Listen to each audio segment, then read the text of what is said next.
నమస్తే welcome to 1 TV special story.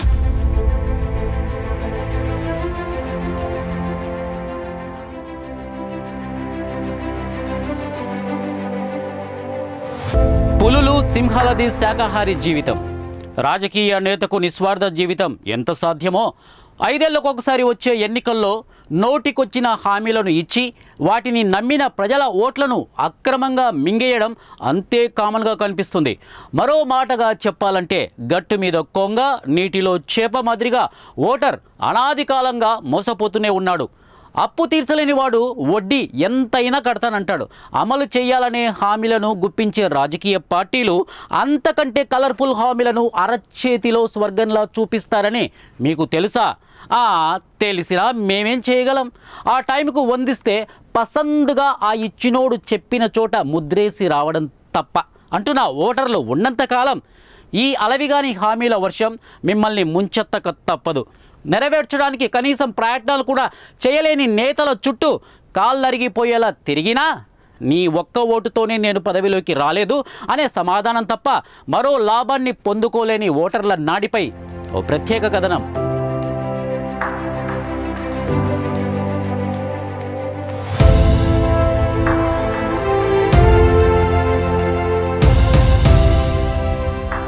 కాలం కలిసొస్తే తాను పట్టినంత బంగారమే అవుతుందట.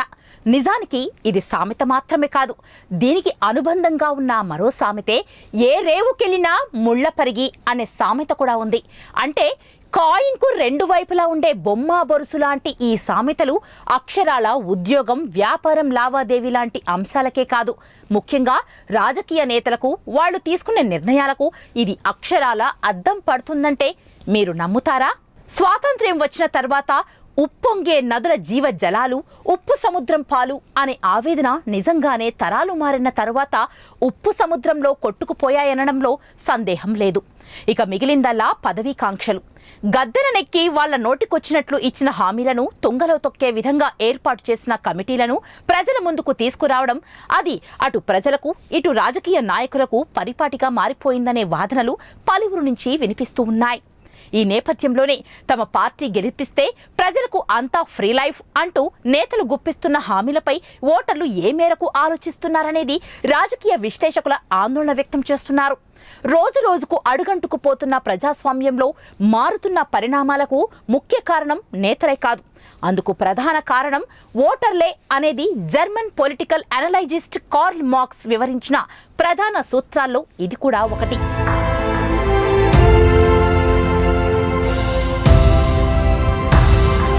రాష్ట్రానికి వచ్చే ఇన్కమ్ ఎంత అంటే ఇన్కమింగ్ సోర్సెస్ తో పాటు అవుట్ గోయింగ్ సోర్సెస్ కూడా ఎంత అనే అంచనాలు ప్రజల నుంచి ప్రశ్నల రూపంలో వెలువడక ముందే నేతలంతా సర్దుకునేవన్నీ సర్దుకుంటున్నారనే అనుమానాలు ఆ నోట ఈ నోట వినిపిస్తూ ఉన్నాయి.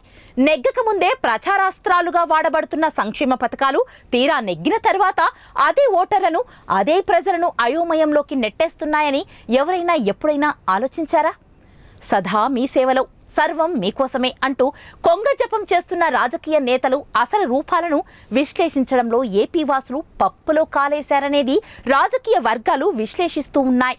అభివృద్ధి మంత్రాలను జపిస్తున్న గట్టు మీద కొంగరను నమ్మే ఓటర్లు ఉన్నంతకాలం ఒక్క ఏపీనే కాదు, దేశం మొత్తం ఇదే విధంగా ఉంటుందనేది సుస్పష్టం.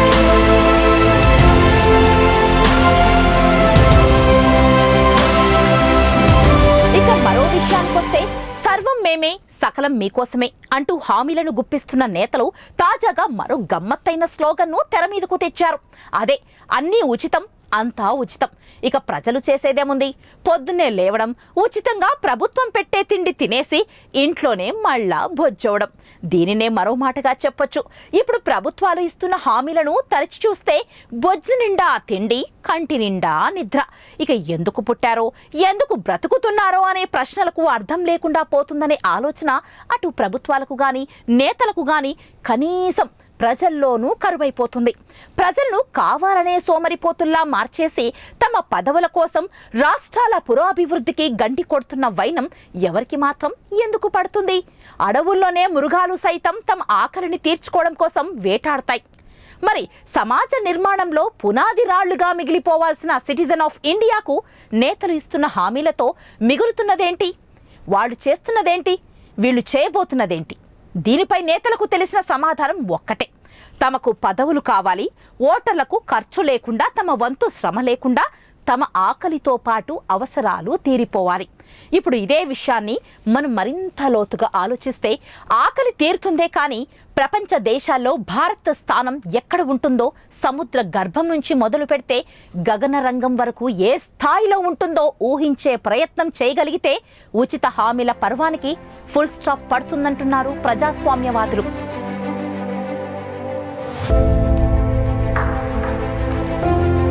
తాజా పరిణామాల ప్రకారం తెలుగు రాష్ట్రాల్లో జరగనున్న సాధారణ ఎన్నికలు అన్ని ప్రధాన పార్టీలకు ప్రతిష్టాత్మకంగా మారడంతో మార్కెట్లోని వస్తువుకు కట్టే విలువలు మాదిరిగానే ఓటరుకు కూడా విలువ కట్టి ఆకర్షిస్తూ ఉన్నారు. వాళ్లకు కావలసిన తిండి, బట్ట, నీడ ఈ మూడింటిని ఉచితంగా ప్రజలకు అందజేస్తామంటూ హామీల వర్షం గుప్పిస్తున్నారు నేతలు. వాటితో పాటు ఏ ఉద్యోగము లేకపోతే ఉద్యోగాలను కల్పించి కష్టపడి పనిచేసి ప్రగతిని సాధించే దిశగా అడుగులు వేయాల్సిన ప్రభుత్వాలు కనీస ప్రమాణాలను కూడా తుంగలో తొక్కేస్తున్నారనేది జగమెరిగిన నగ్న సత్యం.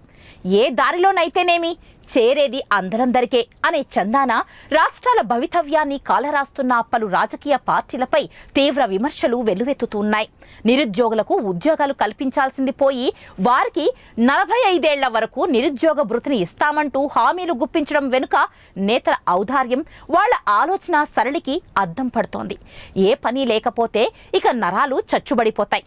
మనిషి కదలలేక, మెదలలేక బీపీలు, షుగర్లు తదితర అంశాలు అటాక్ అవుతాయి.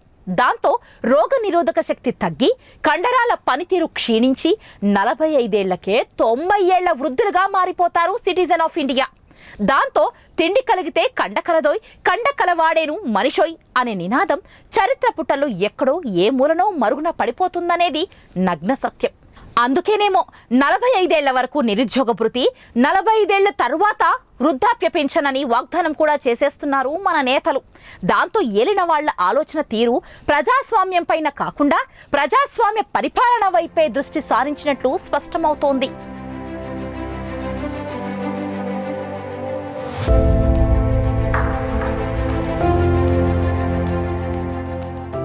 ఇక ఆకలేస్తే 5 రూపాయలకే అన్నం పెట్టే క్యాంటీన్ల ఏర్పాటు.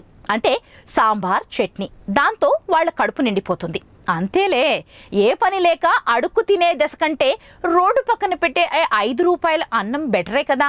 మరోవైపు అంతకంటే ప్రభుత్వం మెరుగైన బెటర్ లైఫ్ను ఇవ్వలేదా అనే ప్రశ్నిస్తున్న భారతీయ పౌరుడికి ప్రభుత్వాలు, పెద్దలు ఇచ్చే సమాధానం మాత్రం 4000, 5000 అసలేం లేదు అనిపించుకోవడం కంటే కంటి తుడుపుగా ఇస్తున్న గౌరవ నిరుద్యోగ భృతిని ఆస్వాదించమంటున్నారు.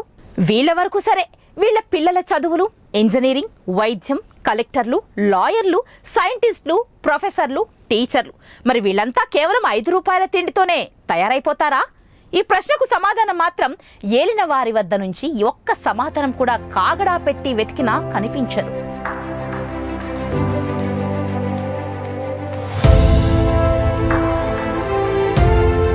కొంచెంసేపు దేశం పురోభివృద్ధి గురించి పక్కన పెడితే కనీసం రాష్ట్రం గురించైనా నేతలు ఆలోచించే తీరు పక్కదారులు పట్టిందా అని అనుమానాలు కన్ఫర్మ్ అయిపోయాయి. మరోవైపు మండిపోతున్న మార్కెట్ ధరలతో పాటు దేశంలోనూ లేదా రాష్ట్రంలోనూ సగటు మనిషికి అందించాల్సిన పోషకపు విలువలున్న ఆహారం కేవలం 5 రూపాయలతోనే అందుతాయా అనేది చిన్న పిల్లవాడిని అడిగితే చెబుతాడు. మరి అన్ని తెలిసి కూడా అన్ని ఉచితమే అని ప్రణాళికలు రాజకీయ నేతలు ఎందుకు రచిస్తున్నారంటూ ఓటరు మహాశయుడు ఆగ్రహాన్ని వ్యక్తం చేస్తూ ఉన్నాడు. ఇక రోగం వస్తే ఆరోగ్యశ్రీ ఉండనే ఉంది. దీనిపైనే మరో చర్చానీయాంశం ఇప్పుడు నెట్టింట వైరల్ అవుతోంది.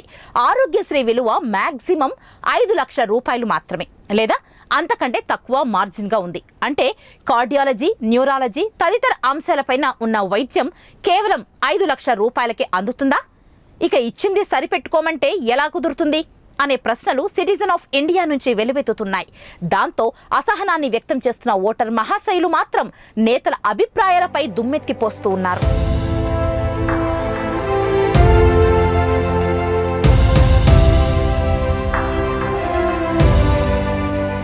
ఇక వీటితో పాటు ఇంటికి చుట్టం వస్తే 1 రూపాయికే సన్నబియ్యం పంపిణీ చేస్తామంటూ ఇచ్చిన హామీపై అమలు జరిపే ప్రణాళికగా ఏ మేరకు నమ్మొచ్చు అనే అనుమానాలు పలువురు నుంచి వ్యక్తమవుతూ ఉన్నాయి. ఎవరింటికి ఏ చుట్టం వచ్చాడో, ఎంతమంది చుట్టాలు వచ్చారో అంచనా ఎలా వేస్తారో ఏలినవారే చెప్పాలి. ఈ సన్న బియ్యం పంపిణీ తీరు మాత్రం పక్కా క్లారిటీ లేదనే చెప్పాలి. వాటితో పాటు మన దేశంలో ఉన్న వందలాది ఆచారాలు, వ్యవహారాలు, ప్రతి ఆచారానికో కులం, తెగ లేదా జాతి లేదా వర్గం ఇలా విభజించుకుంటూ పోతే కోట్లాది మంది రాష్ట్రాల ప్రజలు వాళ్లలో హిందూ, ముస్లిం, క్రిస్టియన్, సిక్కుస్ వీళ్ళు మాత్రమే బ్రాండెడ్గా మనకు తెలుసు. ఇంకా గుర్తుకు లేనివి, గుర్తింపు లేనివి 1500కు పైగానే మతాల వారీగా, కులాలు, ఆచారాల వారీగా పండుగలు ప్రతిరోజు వస్తాయి. అప్పుడు ప్రతి ఇంటికి 2 సిలిండర్లు చొప్పున ఎన్ని రోజులకు, ఎన్ని గంటలకు ఇస్తారనే దానిపై సర్కారు వారు వివరణ ఇవ్వాల్సి ఉంటుంది. ఇక అసలు విషయానికి వస్తే అందరికీ అన్నీ ఇస్తే అందరూ సర్వసమానమే అయితే ఇక కష్టపడేదెవరు? కోర్స్ కష్టపడితేనే ఓ స్థాయికి వచ్చిన అంబానీ, టాటా, బిర్లా లాంటి వాళ్ళ సంగతి కాసేపు పక్కన పెడితే వాళ్ల స్థాయికి ఎదగాలంటే ప్రభుత్వం పెట్టే పచ్చడి మెతుకులే సరిపోతాయా? అందరూ పళ్ళకి ఎక్కాలని చూస్తే ఇక పల్లకిని మోసేదెవరు? దీనినే మరో మాటగా చెప్పాలంటే డబ్బే మనిషి జీవితాన్ని, సంఘాన్ని, సమాజాన్ని శాసిస్తుందనేది వాస్తవం. ఇప్పుడు ప్రభుత్వం ఇచ్చే ఉచిత పథకాలతో కడుపు నిండిన ప్రతి ఒక్కడు కష్టపడటానికి అంగీకరిస్తాడా? అంటే పని చేయడానికి ముందుకు రాని శ్రామికుడు విశ్రాంతినే కోరుకుంటాడు, లేదా ఎంటర్టైన్మెంట్నే కోరుకుంటాడు. దాంతో భవనాలు కట్టాలన్నా శ్రామికుడు రాడు, పరిశ్రమలు నడిపించాలన్నా శ్రామికుడు దొరకడు. అప్పుడు ఉత్పత్తులు ఆగిపోయి, ఎగుమతులు ఆగిపోయి అంతర్జాతీయంగా సంబంధాలు బెడిసికొట్టే పరిస్థితులు రావా అనేది పలువురి మేధావుల సూటి ప్రశ్న.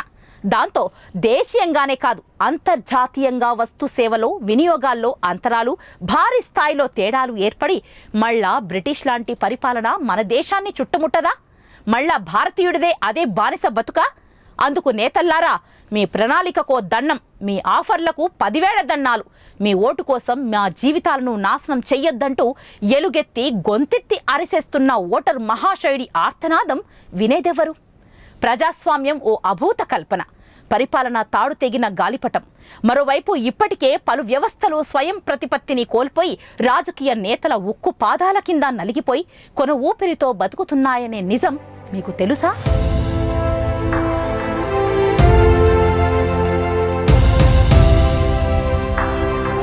ఒకసారి ఉచితం అనే పదాన్ని వాడితేనే ఇన్ని నగ్న సత్యాలు కళ్ళ ముందు మెదులుతుంటే 5 ఏళ్ల ఎన్నికల కోసం, 5 ఏళ్ల పదవుల కోసం, 5 ఏళ్ల అడ్డుదారుల కోసం రాష్ట్రాలను, దేశాన్ని ఏ దారికి ఎటువైపు తీసుకుపోతున్నారో సదరు రాజకీయ నేతలే వివరించాలనే ఆవేదన ప్రజాస్వామ్యవాదుల నుంచి వెల్లువెత్తుతూ ఉన్నాయి. పార్టీ పదవుల కోసం, పార్టీ పవర్ కోసం నిండు జీవితాలను బుగ్గుపాలు చేసే హక్కు భారత రాజ్యాంగం కల్పించలేదని తెలిసి కూడా పక్కదారులు పడుతున్న నేతలను ఇక ఏ శక్తి నిలవరిస్తుంది? ఏ శక్తి వీళ్ళ మనోగాథలను మార్చుతుంది? ఏ దేశమైనా, ఏ ప్రభుత్వమైనా తమ ప్రజలకు రోటీ, కపడ, మకాన్లతో పాటు నాణ్యమైన ప్రమాణాలతో పాటు ప్రపంచంలో గౌరవప్రదమైన జీవితాన్ని ప్రసాదించాలనుకుంటుందే తప్ప ఇలా ఉచిత బహుమతులు ఇచ్చి ఓట్లను దొంగలించాలని కోరుకోదని జర్మన్ రాజకీయ సిద్ధాంతకర్త కార్ల్ మార్క్స్ ఆవేదన నుంచి వెల్లువెత్తుతున్న ఆక్రందన ఇదే. కార్ల్ మార్క్స్ అంటే ఎవరో తెలియని వాళ్ళు కూడా ఈనాడు రాష్ట్రాలకు, దేశానికి నేతలైపోతున్నారు కాబట్టే ఉచిత స్కీమ్లను తెర మీదకు తీసుకొస్తున్నారనే విమర్శలు రాజకీయ విశ్లేషకుల నుంచి వెల్లువెత్తుతూ ఉన్నాయి. తాజా విశ్లేషణల ప్రకారం పని చేసుకోలేని వారికి, వృద్ధులకు, అనాథలకు, అభాగ్యులకు ఇవ్వాల్సిన ఈ ఉచిత స్కీమ్లను అవయవాలన్నీ సక్రమంగా ఉన్న రాష్ట్ర ప్రజలందరికీ వర్తింప చేయాలనుకోవడం నిజంగానే శోచనీయం అనే ఆవేదనలు పలువురు నుంచి వ్యక్తమవుతూ ఉన్నాయి.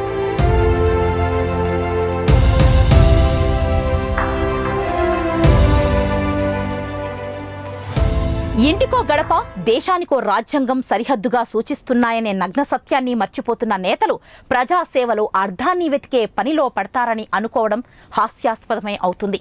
దేశంలో రోడ్లు, కరెంటు, విద్య, ఉద్యోగం, సాంకేతిక నైపుణ్యం, ప్రపంచ దేశాలతో పోటీపడే మేధో సంపత్తి, గనులు, వజ్రాలు, వైఢూర్యాలు, పెట్రోలియం, నికెల్, కోబాల్ట్, స్టీల్ ఇలా చెప్పుకుంటూ పోతే అనేక అభివృద్ధి అంశాలు దేశ సంక్షేమాన్ని, అభివృద్ధిని శాసిస్తాయనడంలో సందేహం లేదు.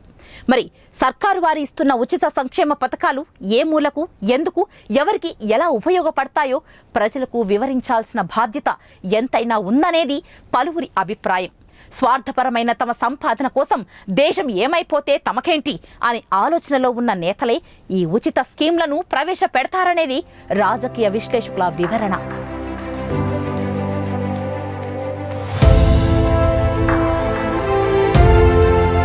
ప్రస్తుతం ఏపీ తెలంగాణలో ఇస్తున్న ఉచిత డబ్బుల పంపిణీపై ఇప్పటికే విమర్శలు వెల్లువెత్తుతుంటే కేంద్రం ఇస్తున్న జన్ధన్ పైన ఓవైపు ప్రశంసలు విమర్శలు కూడా వెల్లువెత్తుతున్నట్లు తెలుస్తోంది.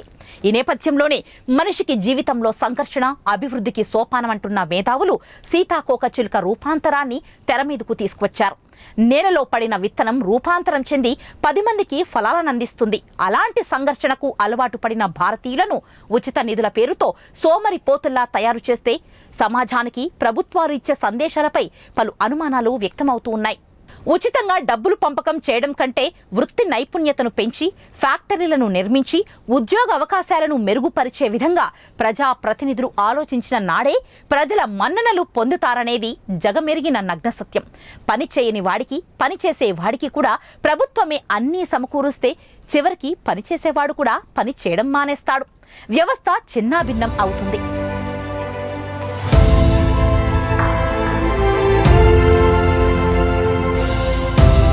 ప్రజాస్వామ్యమంటూ వ్యాపారం అనే సరికొత్త సామెతను స్వాతంత్ర్యం అనంతరం తెర మీదకు తీసుకొచ్చిన కొంతమంది నేతలు అదే ఆచారాన్ని మన సమాజంలో వదిలిపెట్టిపోయిన దాఖలాలు తాజాగా వెలుగులోకి వచ్చాయి. ముఖ్యంగా తెలంగాణలో తరుముకొస్తున్న సాధారణ ఎన్నికల టెన్షన్ను తట్టుకోవడానికి తెలంగాణ దంగల్లో కోట్లకు కోట్ల రూపాయలు బౌండరీ దాటుతున్నాయి.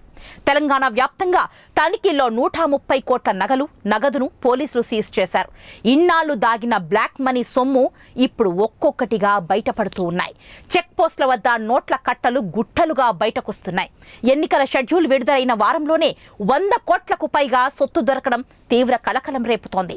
మియాపూర్లో ఓ కారులో 17 కేజీల బంగారం, 17 కేజీల వెండిని స్వాధీనం చేసుకున్నారు పోలీసులు. ఇక కవాడిగూడలో 2,09,00,000 క్యాష్ పట్టుపడింది. ఇప్పటి వరకు దాదాపు 56 కోట్ల నగదు పట్టుపడింది.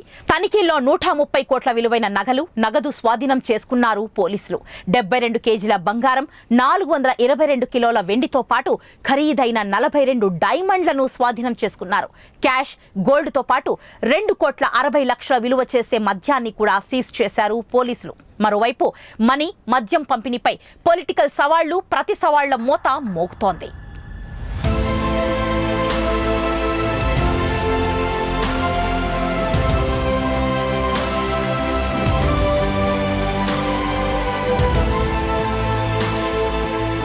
నేతలెవరైనా పార్టీలేవైనా ఇలాంటి అడ్డదారులు తొక్కే వాళ్లకు ఓటర్లు ఓటేస్తే ఇక మీ బతుకుల్లో మిగిలేది చీకటి మాత్రమే అనేది ఇప్పటికైనా తెలుసుకోగలిగితే ప్రజాస్వామ్యం బతికి బట్ట కడుతుంది అనడంలో సందేహం లేదు.